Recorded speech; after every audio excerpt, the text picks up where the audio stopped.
Shalom, ada sukacita yang kita rasakan pada saat ini karena kita akan bersama-sama merenungkan satu tema, yaitu kasih untuk semua orang.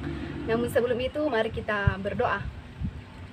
Kami mengucap syukur kepadamu ya Tuhan atas berkat dan pimpinanmu yang senantiasa Engkau limpahkan kepada kami. Dan pada saat ini ya Tuhan, kami akan membaca dan merenungkan firman-Mu. Berkati kami semua ya Tuhan, agar firman-Mu yang kami baca dan renungkan pada saat ini dapat tertanam baik di dalam hati kami. Inilah yang menjadi doa kami di dalam anak-Mu Yesus Kristus, itulah Tuhan dan Juru Selamat kami. Amin. Saudara-saudara yang terkasih di dalam Tuhan, mengenai tema kasih untuk semua orang yang terdapat di dalam kitab Yeremia 31 ayat 1 sampai ayatnya yang ke-6, yang berbunyi, pada waktu itu demikianlah firman Tuhan, aku akan menjadi Allah segala kaum keluarga Israel dan mereka akan menjadi umatku. Beginilah firman Tuhan, ia mendapat kasih karunia di padang gurun, yaitu bangsa yang terluput dari padang pedang itu. Israel berjalan mencari istirahat bagi dirinya. Dari jauh Tuhan menampakkan diri kepadanya.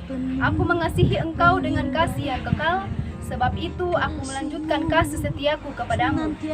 Aku akan membangun engkau kembali, sehingga engkau dibangun, hai anak darah Israel. Engkau akan menghiasi dirimu kembali dengan rebana, dan akan tampil dalam tari-tarian orang yang bersukaria. Engkau akan membuat kebun anggur kembali di gunung-gunung Samaria. Ya, orang-orang yang membuatnya akan memetik hasilnya pula. Sungguh, akan datang harinya bahwa para penjaga akan berseru di gunung Efraim, ayo, mari kita naik ke Sion kepada Tuhan Allah kita. Amin. Saudara-saudara yang kekasih di dalam Tuhan,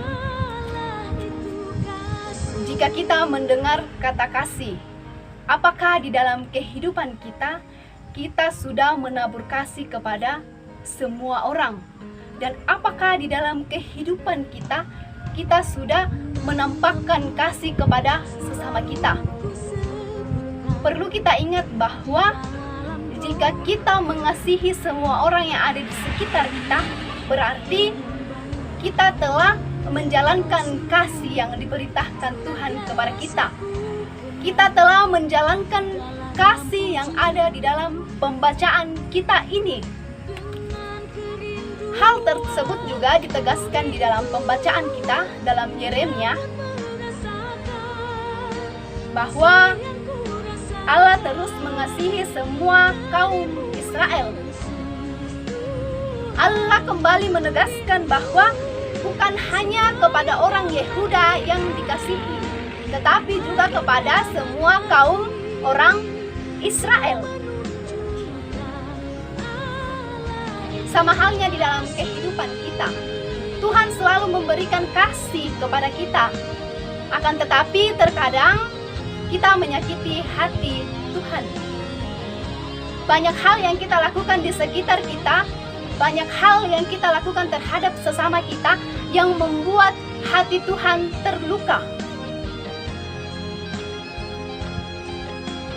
Saudara-saudara yang terkasih di dalam Yesus Kristus, mengasihi semua orang itu adalah kehendak Tuhan. Itu semua adalah kehendak Tuhan yang mutlak untuk kita lakukan.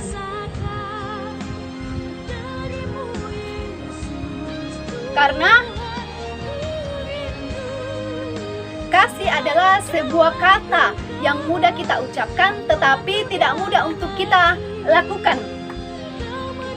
Mengasihi semua orang berarti kita mengasihi diri kita sendiri. Mengasihi sesama kita berarti kita mengasihi Tuhan. Dan kita juga belajar mengasihi orang. Kita belajar menerima setiap orang yang ada di sekitar kita. Kita belajar menerima setiap kekurangan sesama kita, apapun itu. Saudara-saudara yang terkasih dalam Yesus Kristus, kebanyakan orang hanya mengucapkan kasih tetapi tidak mempraktekkannya di dalam kehidupannya. Sebagai contoh di dalam keluarga, kebanyakan di dalam keluarga kasih tidak diterapkan. Kebanyakan di dalam keluarga banyak pertengkaran yang sering terjadi dan akhirnya tidak terjadi hubungan yang harmonis di dalam kehidupan sehari-hari. Terkadang di dalam keluarga hanya masalah sepele sehingga orang membenci saudaranya, sehingga orang membenci orang tuanya. Hanya karena masalah sepele, orang tidak mengasihi sesamanya. Dan itu seringkali terjadi dalam keluarga. Mereka tidak menerapkan kasih yang sesungguhnya.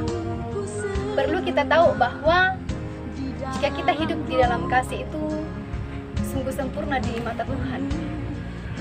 Tetapi ada kasih yang tidak diinginkan oleh Tuhan, yang di dalam bahasa Toraja bahwa mereka hidup di dalam kasih sengkean, mereka hidup di dalam kasih tegeran. Artinya bahwa di dalam kehidupan mereka sering menyakiti hati sesamanya. Mereka tidak mempraktekkan, mereka tidak menyadari bahwa ketika mereka menyakiti hati sesamanya, berarti mereka itu menyakiti hati Tuhan. Perlu kita ingat bahwa meskipun di dalam kehidupan kita hidup berkekurangan, tetapi di dalamnya dihiasi, di dalamnya penuh kasih, itu sama saja kita sempurna di mata Tuhan. Tetapi sebaliknya, jika kita hidup di luar kasih, kita membenci saudara-saudara kita, kita membeda-bedakan semua orang yang ada di sekitar kita, itu sama aja omong kosong, karena kita tidak hidup di dalam kasih. Saudara-saudara yang terkasih dalam Tuhan, perlu kita tahu bahwa kasih itu berbicara tentang hal positif bagi sesama kita, menerima dan mengasihi semua orang dalam keadaan apapun, dan mengasihi itu berarti mendoakan. Mengasihi itu berarti mendoakan. Jadi kalau kita bilang mengasihi berarti kita mendoakan. Contoh, saya mengasihi sahabat saya, tetapi dia sering melukai hati saya. Saya berdoa setiap hari kepada Tuhan bahwa Tuhan, pukul dia karena dia telah menyakiti hati saya. Perlu kita ingat bahwa itu bukan kasih, tetapi itu adalah kepahitan. Dan selanjutnya kasih itu di mana kita menerima setiap kekurangan seseorang yang ada di sekitar kita, kita menerima setiap status orang yang ada di sekitar kita, dan tanpa menyakiti hati mereka. Perlu juga kita ingat bahwa jangan pernah mengatakan bahwa saya mengasihi dia karena dia mengasihi saya. Saya mengasihi dia karena dia pernah menolong saya. Itu bukan kasih, tetapi itu namanya membalas budi. Kita membalas kebaikan orang yang telah berbuat baik kepada kita. Jadi mengasihi semua orang itu, kita rela berkorban, kita menerima setiap kekurangan mereka, apapun itu, baik dari segi keburukan mereka, dari segi kebaikan mereka, tetapi kita harus senantiasa mengasihi setiap orang yang ada di sekitar kita. Jangan sekali-kali kita mengatakan bahwa dia keluarga saya, dia teman saya, maka saya berhak mengasihi dia.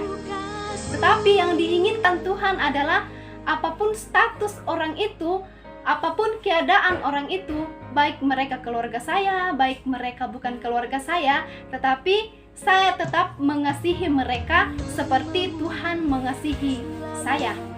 Jadi di dalam kehidupan kita, mari kita senantiasa menerapkan kasih yang Tuhan berikan kepada kita, seperti Tuhan telah menyelamatkan kita di atas kayu salib. Amin, firman Tuhan.